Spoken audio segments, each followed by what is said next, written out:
Hey Yusuf, it's Albert here again. I just wanted to, there's one thing I forgot to mention here.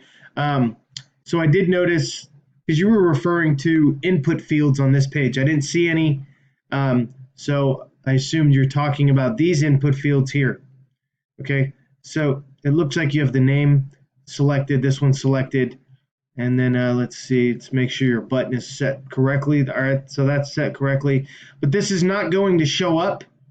Uh, you need to go to your pop-up here, go to your settings, all right, and then right here, trigger on exit, okay? So you need to make sure that is selected, all right? Otherwise, this is not going to show up, all right? This needs to be selected, okay? Hit save, all right? Otherwise, this will not pop up on a live page, right?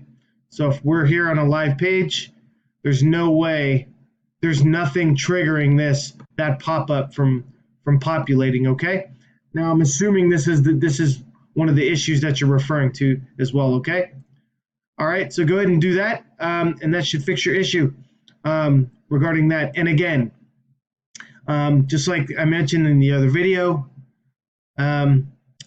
these areas here need to be addressed because they're all in desktop only, and you're not, so none of this will show up on mobile, okay? All right, my friend.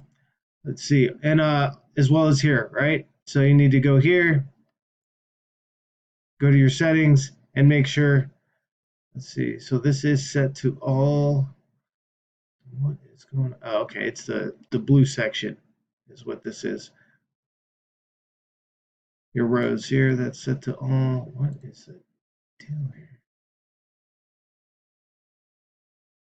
Huh.